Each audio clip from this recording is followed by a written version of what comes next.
정만기 산업통상자원부 산업기반실장의 특별 강연이 있겠습니다. 강의 제목은 산업창조와 추진 전략입니다. 여러분 큰 박수로 환영해 주시기 바랍니다.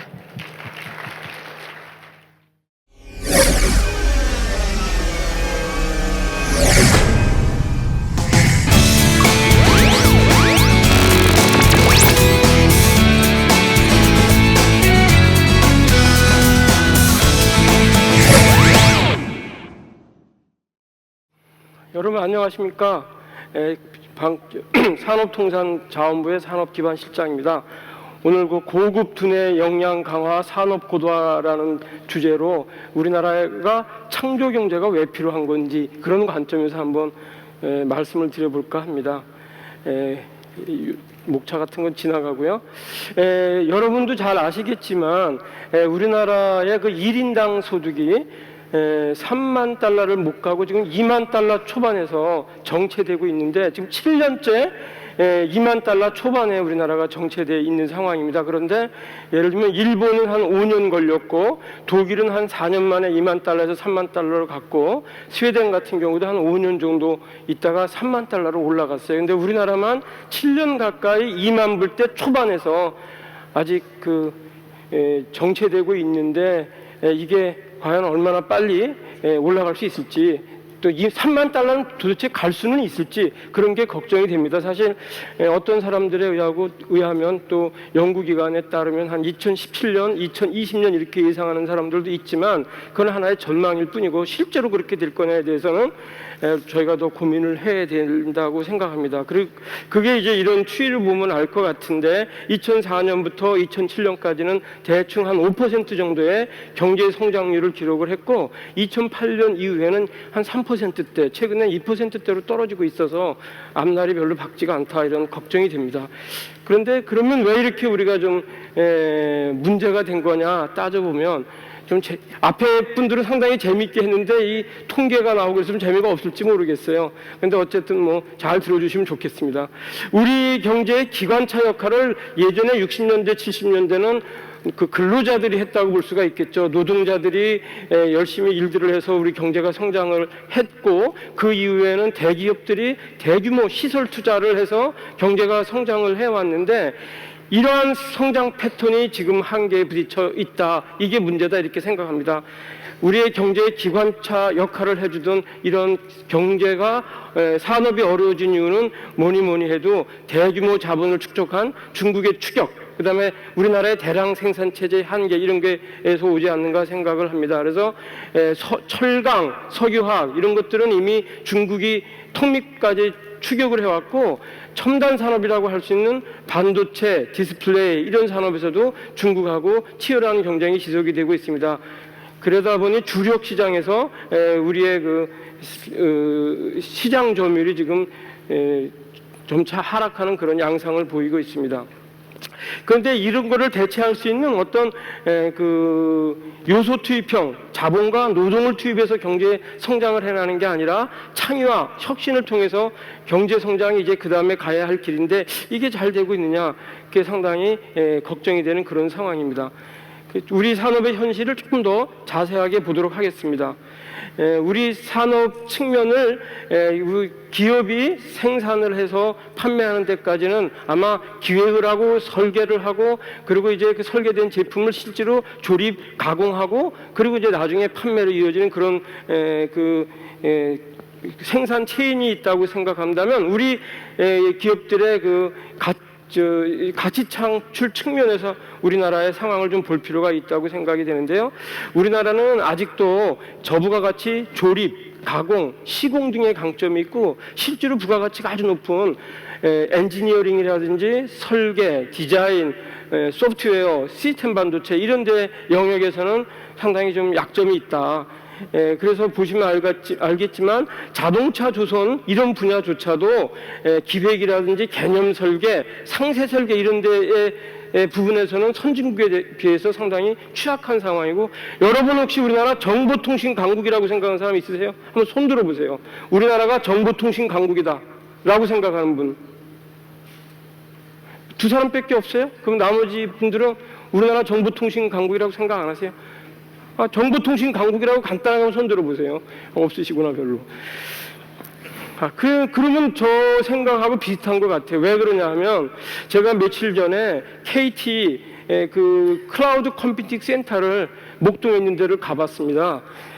그래서 그 어떤 분한테 브리핑을 받았는데 그분 말씀이 우리나라는 지금 KT는 구글과 애플 수준의 그 클라우딩 서비스를 하고 있다. 그래서 우리 KT는 구글과 애플의 수준에 이르는 정보통신 그런 업체다 이렇게 얘기를 하는 거예요. 그래서 제가 물어봤습니다. 거기 많은 서버들이 있었어요. 그래서 서버를 보면서 저거 그러면 KT에서 생산한 겁니까? 하고 물어봤어요. 그랬더니만은 그 사람 미국에서 가져왔대요. 그 대만하고. 그러면 그 서버를 운영하는 그 소프트웨어 운영 체제는 어디서 가져왔습니까? 하고 또 물어봤어요. 근데 그 사람들 얘기가 그거는 또 미국에서 갖고 왔대요. 그러면 KT가 한 건 뭐죠? 미국에서 기계 사다가 미국에서 갖고 온 소프트웨어 깔아서 그걸 운영하고 있으면서 운영하는 게 선진국하고 비슷한 상황이다. 그래서 우리는 구글과 애플 정도의 수준이다. 근데 실제로 만들어 놓은 그 장비와 소프트웨어는 누가 만들었어요? 미국과 대만에서 만들었죠. 지금 우리나라를 아마 항공 강국이라고 생각하는 분들은 아무도 없을 거예요. 그 이유는 왜? 우리가 비행기를 못 만드니까. 그죠? 그렇지만 아시아나나 대한항공 같은 회사는 세계에서 6위, 7위 정도로 되는 항공 운항 부분에서는 아주 강국이고 인천공항 이거 세계에서 1, 2등 하고 있잖아요. 그래도 우리가 항공 강국이라는 얘기를 안 해요. 왜 그러냐? 비행기를 못 만드니까. 근데 우리가 정보통신 강국이라고 하면 무슨 생각들을 하냐면 인터넷 빨리 되고 휴대폰 잘 터지고 이러니까 우리가 정보통신 강국이라고 생각되는데 핵심 소프트웨어, 핵심 장비 이거 다 외국에서 갖고 오고 있다 이겁니다. 그래서 우리가 지금 이런 특히 그런 분야들은 기획이라든지 개념 설계라든지 이런 것들이 상당히 강해야 되는데 이런 쪽이 좀 취약하다. 하나 더 예를 들면 그 인천대교를 아실 겁니다. 송도에서 인천공항까지 연결되는 인천대교 그거가 한 2조 5천억 정도 들어갔고 만든 다리예요. 근데 그 두 가지 파트가 있는데 그 기획을 해서 개념 설계하는 요 부분까지가 한 파트라고 보면 그걸 엔지니어링이라고 그러고 그 이후에 그걸 바탕으로 시공하는 과정이 있는데 2조 5천억 중에서 앞에 그 엔지니어링 설계하는 부분에 1조 한 1천억 정도 들어갔고요. 그 이후에 시공하는 데 또 한 1조 3천억 정도 들어갔어요. 근데 이 앞에 기획하고 설계한 엔지니어링 파트 요거는 영국의 에이맥이라는 회사가 다 했고 우리 시공만 삼성물산 등 우리나라 국내 업체들이 했어요. 근데 부가가치는 주로 어디에 있느냐? 다 앞단에 있습니다. 그러니까 우리가 지금 취약한 부분이 사실은 부가가치가 높은 부분인데 여기 보시면 알지만 국내 조선사들이 전 세계 해양 플랜트 중에 31%를 수주하고 있는데 절반은 해외로 유출이 되고 있어요. 왜? 설계를 못하기 때문에. 그리고 국내 업체들이 해외에서 많은 플랜트 같은 거 대형 교량 같은 거 수주하고 있는데 이 수주 금액의 한 30에서 40%는 다 해외로 나가고 있어요. 그 왜 그러나? 엔지니어링 역량이 약해서 그럽니다. 그리고 이제 그래서 보면은 예를 들어서 엔지니어링 같은 분야는 삼성 엔지니어링이 우리나라에서 제일 잘하는 회사인데 이 설계를 해서 매출하는 것은 10억 불 정도밖에 안 돼요. 근데 에이맥 금방 말씀드린 에이맥 회사는 전체 매출액도 800억 불 되지만 그 중에서도 엔지니어링 설계하는 쪽에서 매출이 발생하는 게 700억 불이나 돼요. 게임이 안 되죠. 그리고 이제 디자인 같은 것도 예를 들면은 고급 두뇌들이 필요한 분야인데 디자인이 우리 한국에서 잘하는 위사라는 것은 결국 700만 불 정도 하고 있고 미국의 이데오사라는 이런 그 또 디자인 회사는 한 1억 불 정도 하고 있어서 상당히 이 수준 차이가 난다 이거죠. 뭐 오랫동안 얘기할 거 핵심적인 걸 더 한번 말씀드리면 이렇게 우리가 고급 두뇌 쪽에 설계, 엔지니어링 역량이 취약한 상황인데 그럼 앞으로 나라가 잘 되려면 어떻게 되겠습니까? 이건 당연히 여기 학생들이 많아서 제가 이런 식으로 얘기를 하는 건데 당연히 고급 두뇌들 특히 설계 능력이 있는 그런 분들이 많이 배출이 돼야 되는데 요새 대학 현실은 거꾸로 가고 있어요. 어떻게 가고 있느냐 하면 지금 연세대학교, 서울대학교, 카이스트 또 성균관대학교 주요 이 이공계의 대학들의 학점을 보면요. 전체 학점이 한 130학점 정도 되는데 그 중에서 전공이 한 70학점 정도 됩니다. 그러니까 괜찮아요. 근데 미국의 버클리, 스탠포드 뭐 이런 대학도 가보면은 한 전공 학점이 120학점 중에서 170학점 정도가 전공 과목이라서 겉으로 볼 땐 비슷한 것처럼 보여요. 근데 중간에 내실 있게 들어가서 보면 무슨 차이가 있냐면 미국의 대학들은 전공 필수 과목이 80%, 우리나라는 전공 필수 과목이 30%, 나머지 70%는 어떤 수업들 쉬운 과목을 하는 거죠. 예를 들면 좋은 부모 되기, 무슨 뭐 판소리 이런 거 수업 듣고 졸업을 한다 이거예요. 근데 미국 애들은 기초과학, 그다음에 물리, 화학, 수학 같은 거를 한 20학점 정도 아주 강도 높게 그 수업을 듣고, 그리고 거기다가 전공도 아주 필수 과목 위주로 공부를 하고 나오니까, 그런 상황에서 이제 여러 가지 융합적인 노력을 하니까 이 창의성이 생기는 반면에 우리는 그렇지 않은 게 지금 문제다. 그래서 고급 두뇌 인력이 없고, 그다음에 교수 평가 제도 뭐 이런 것도 좀 문제겠죠. 그래서 어쨌든 여기 보시면 알지만 그런 게 좀 문제고, 그다음에 또 한 가지는 우리나라는 이제까지 제조업 중에서도 어려웠던 분야가 우리가 소재 부품이 참 약했었어요. 그래서 그동안 한 20, 30년 동안 소재 부품 쪽에 실력을 키우자고 많이 노력을 해서 이제는 아주 가시적인 성과도 도출되는 그런 상황이 됐는데, 아까 말씀드린 것처럼 이 IT 분야, 소프트웨어 분야 이런 데는 상당히 취약한데 앞으로 우리가 그쪽으로 가야 되거든요. 근데 보시면 알지만 이 소프트웨어 중에 저 시스템 반도체 같은 경우 국산화율을 보면 자동차용 일렉트로닉 컨트롤 유니트 같은 거 국산화율 0%, 모바일 모뎀 칩 이게 이 전체 휴대폰에서 들어가는 원가 비중에서 한 20% 차지하고 있는데 그거 모뎀 칩 국산화율 1%, 전력 반도체 국산화율 5%, 인베디드 소프트웨어 또 보실까요? 모바일 15%, 자동차 5%, 조선 4% 이런 식으로 이 고급 두뇌 역량이 필요한 분야는 전부 국산화율이 지금 1%, 5%밖에 안 되고 있어서 우리가 제가 아까 말씀드린 것처럼 진짜 정보통신 강국이냐? 남의 거 잔뜩 갖다 쓰고 있는 게 뭐 정보통신 강국이냐? 이제 이렇게 생각이 된다는 거죠. 그래서 예를 들면은 또 여기도 보시면 이 매출액을 보면 SOC 같은 분야에서 시스템 반도체 업체들 중에서 우리나라는 잘하는 회사가 0.7억 불인데 미국은 33억 불, 3.3억 불. 또 인베디드 소프트웨어는 뭐 거의 우리나라에서 잘하는 실리콘웍스하고 퀄컴 이런 회사들하고 거의 비교가 안 되는 그런 상황입니다. 그래서 이것도 따져보면 어디에서 원인이 온다? 사람 때문에 원인이 오는 거죠. 왜 그러냐? 요새는 말이죠, 고등학생, 중학생들이 전부 의대 가고 싶어하고 한의대 가고 싶어하고 그러다 보니까 최근에 어떤 현상이 생긴다면 전국에 있는 의과대학 다 채우고, 그 다음에 좀 있다가 치과대학 다 채우고, 그 다음에 한의대학뿐만 아니라 수의과대학 다 채우고, 그리고 공대를 간다는 거예요. 그리고 공대 졸업하는 학생은 1년에 7만 명이나 되는데 미국이 한 8만 명밖에 안 돼요. 그리고 영국이 2만 5천 명, 이스라엘은 4천 명입니다. 독일이 4만 5천 명. 우리는 학생들은 많이 갔는데 별로 실력 없는 학생들만 나오니까 기업에서는 뭐라 그러시느냐? 다시 공부를 가르쳐요. 기업에 들어와서 2년씩이나 수학도 가르치고 화학도 가르치고 있어요. 이게 참 문제다. 여러분 요새 융합, 통섭 이런 얘기 많이 들으시죠? 그게 좋은 것 같은 걸로 이제 느껴지실 건데, 비빔밥을 한번 제가 어느 집에 가서 먹어봤는데 쌀이 들리겠어. 고추장이 만들어지다가 말았어요. 그리고 가끔 뭐 돌 같은 것도 있고 그래서 열심히 비비긴 했는데 먹어보니까 진짜 맛이 하나도 없더라고. 융합, 통섭 다 좋은데 그거는 기초가 튼튼한 가운데서 전공 역량이 왕창 좋아진 가운데서 거기서 융합을 할 때 새로운 창의성이 생기는 거지.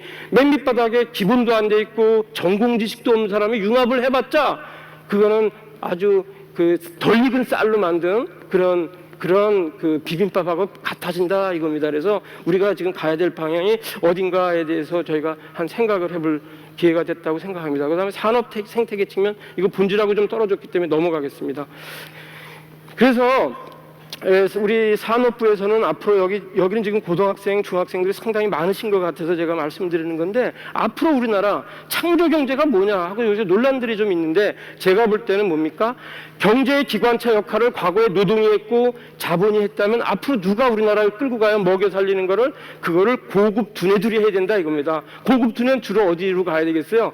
공대로 가셔야 돼요. 공과대학, 이과대학으로. 문과대학으로 와갖고 뭐 법대 이런 거 해서 우리나라 경제 발전에 별 기여 못합니다. 앞으로 기술 발전, 고급 우리 고급 두뇌 또 먹여 살리려면 주로 어디를 가셔야 되나?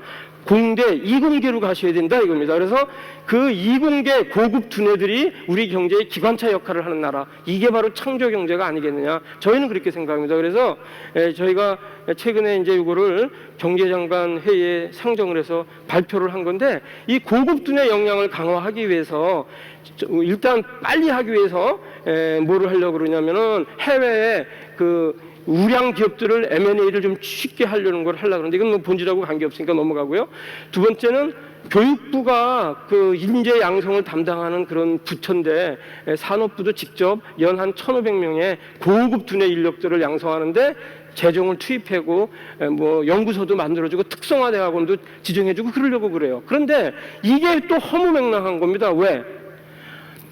석사, 박사를 많이 양성을 해도 학사 과정에서 부실한 사람들이 많이 졸업을 하면 그 사람들 석사, 박사 줘봤자 별 그 실력 없어요. 학사 때부터 똑똑하고 유능하고 역량 있는 사람이 석사 과정에 오고 박사 과정에 와야 그분들이 진짜 인재가 되는 거지.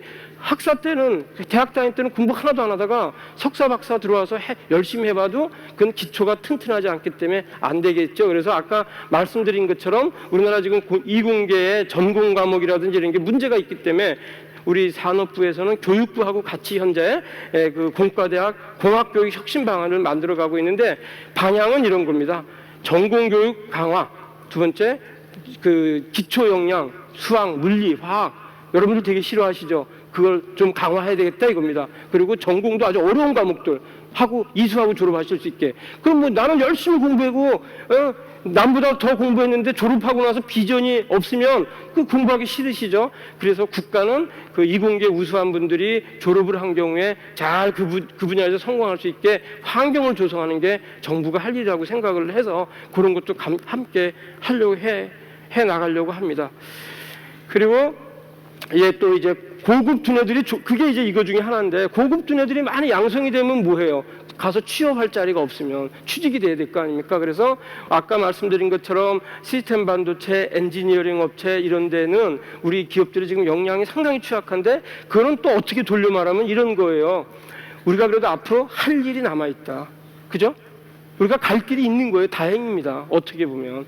지금 대량 조선, 철강, 자동차, 뭐 이런 섬유 이런 전통적인 산업은 중국이 계속 쳐들어와서 우리가 더 이상 버티기가 어려워요. 물론 그것도 혁신을 해서 점점 업그레이드 해 나가야 되겠지만, 우리한테 선진국이 잘하고 있는 이 영역이 아직 우리한테 남아있다는 거, 이거 어떻게 보면은 상당히 좋은 일이죠. 아까 말씀드린 엔지니어링이라든지 시스템 반도체, 인베디드 소프트웨어 뭐 이런 영역들, 디자인 뭐 이런 영역들에 대해서는 디자인도 심미적인 디자인 말고 엔지니어링 디자인 쪽을 의미하는 건데, 이런 쪽으로는 우리가 아직 역량이 아주 떨어지기 때문에 저희가 이렇게 그쪽으로 진입해서 가게 되면 성공이 될 수 있다고 생각을 하는데, 그런 관점에서 이 고급 두뇌 전문 기업들을 지정도 하고 육성을 해서 이렇게 공학계에서 열심히 한 분들이 취업을 해서 성공할 수 있는 길을 많이 만들어 놓으려고 하는 생각이고요.